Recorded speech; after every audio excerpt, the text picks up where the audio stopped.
మీ అందరికీ తెలుసా POLYCET counselling అయితే కంటిన్యూ అవుతుంది. పాలిసెట్కి సంబంధించి ఎవరెవరికి సీట్స్ అలర్ట్ అయినవి దానికి సంబంధించిన డీటెయిల్ ఇన్ఫర్మేషన్ అయితే రిలీజ్ చేశారు. ఇప్పుడు అలర్ట్ అయిన కాలేజెస్లో రిపోర్ట్ చేయాలా, ఎంత ఫీజు పే చేయాలి, ఎలా పే చేయాలి, ఇంకా ఫర్దర్గా ఇంటర్నల్ స్టైడింగ్ ఎప్పుడు ఉంది, కౌన్సిలింగ్ ఎప్పటి వరకు కండక్ట్ చేస్తారు, ఇవన్నీ కూడా మాట్లాడుకుందాం ఈ వీడియోలో.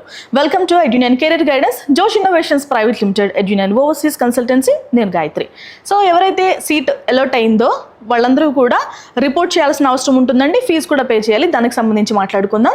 మనకి వెరిఫికేషన్ అయితే ఎప్పుడు జరిగిందండి? 29 మే నుంచి జూన్ 1వ తేదీ వరకు మనకి డాక్యుమెంట్ వెరిఫికేషన్ జరిగింది. ఆప్షన్స్ ఎప్పటి వరకు ఎంట్రీ చేసుకున్నారంటే మే 29 నుంచి జూన్ 3వ తేదీ వరకు ఆప్షన్స్ అయితే ఎంట్రీ చేసుకోవడం జరిగింది.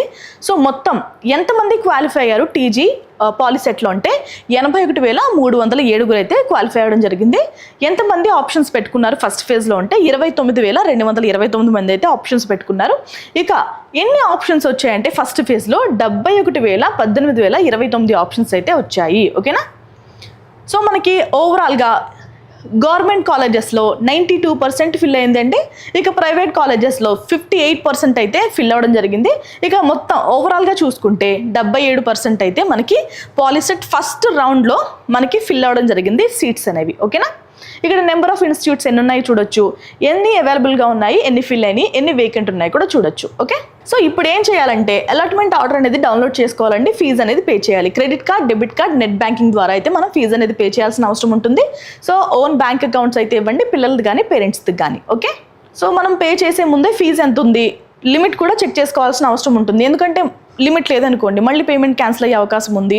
ఆ స్టేటస్ సక్సెస్ అవ్వదు, ఫెయిల్యూర్ అవ్వదు, మధ్యలో ఆగిపోయే ప్రమాదం ఉంటుంది. కాబట్టి సో జాగ్రత్తగా పేమెంట్ అనేది ఉందా లేదో కూడా చెక్ చేసుకుని అయితే లిమిట్ ప్రొసీడ్ అవ్వండి.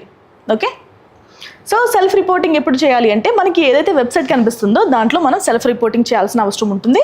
మీ డీటెయిల్స్ అన్నీ కూడా అక్కడ కనిపిస్తూ ఉంటాయి. సో దాన్ని మనం చెక్ చేసుకుని సబ్మిట్ చేయాల్సిన అవసరం అయితే ఉంటుంది. ఓకే, సో మీకు ఏమైనా పాలిసెట్లో కౌన్సిలింగ్లో ఏమైనా డౌట్స్ ఉంటే ఎడ్యునియన్ కెరీర్ గైడెన్స్ అయితే హెల్ప్ తీసుకోండి. మనం పేమెంట్ ఎప్పుడు చేయాలంటే జూన్ 9వ తారీఖు లోపు పేమెంట్ చేయాలి. Self reporting through online and physical reporting ఎప్పుడు చేయాలంటే కాలేజ్లో జూన్ 8వ తారీఖు నుంచి జూన్ 9వ తారీఖు. సో ఈ 2 డేస్లో అయితే మనం సెల్ఫ్ రిపోర్టింగ్ చేయాల్సిన అవసరం ఉంది. ఏదైతే కాలేజ్ అలర్ట్ చేస్తారో ఆ కాలేజ్కి వెళ్ళి మనం డాక్యుమెంట్ సబ్మిట్ చేయాలి. ఓకే.